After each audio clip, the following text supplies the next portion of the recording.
Another one. I leaned up on my elbows and tossed my head back. Uh-huh. Soon after, my mouth was filled with the auburn-tinted tequila that stung on the way down my throat. I was offered a lemon wedge, pushed it away the minute I felt it touch my lips.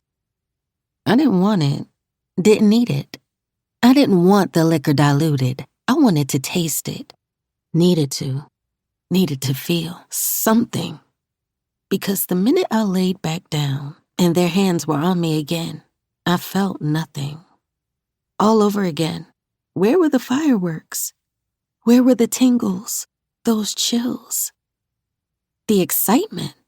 The everything? Why couldn't I feel them? Actually feel them.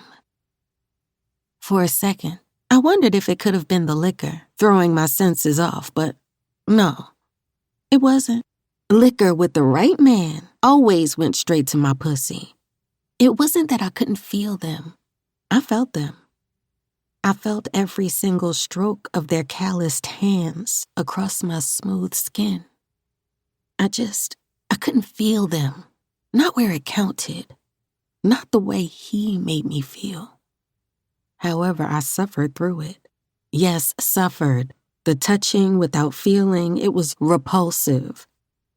Years ago, I would have been thrilled to finally be inside of the Pandoras. Shit, I would have been on my knees, with 3 dicks beating against my smiling face the minute we walked into the room.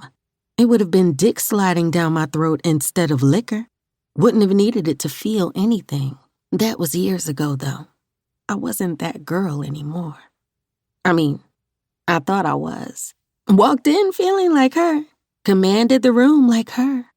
Did what fun girl Kiki used to do. Made niggas drool and succumb with no effort. I had that extra boost in confidence. That extra oomph in my step. However, the minute I walked off that beautiful elevator, the realization of where I was headed hit me, and the fun girl Kiki left. It didn't take me long to realize that she was just another mask. A mask I found at the bottom of the liquor I polished off hours prior. I wasn't in the right space to handle this. I wasn't her anymore. I needed to end it. Needed to tell them to stop. Needed to push them away. Needed to find him. But then I remembered. I wouldn't have come here if he hadn't done what he done. She touched him. She put her mouth in places on him. He gave himself to her in front of me. I couldn't leave. I couldn't stop because he'd win and he couldn't win. I couldn't let that happen. I couldn't show him how much he'd hurt me, even if me proving that meant hurting myself more. Life didn't make sense anymore. I didn't make any sense. Nothing did. I didn't feel like myself. Sadly, it was because I wasn't.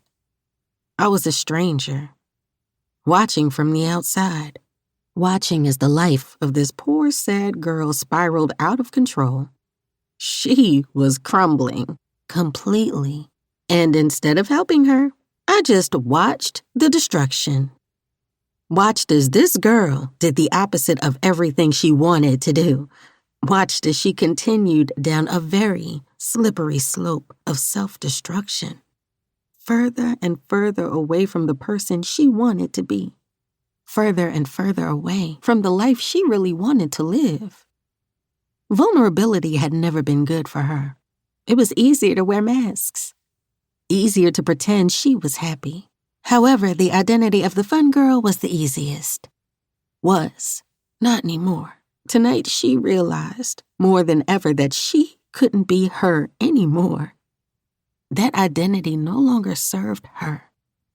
That mask, the slutty, seductive one, made up with sexy, bright pink come-fuck-me lipstick and bold makeup, was deteriorating. To keep listening to this audiobook, I've left you a link in the description so you can do it, at no cost thanks to Audible's 30-day free trial.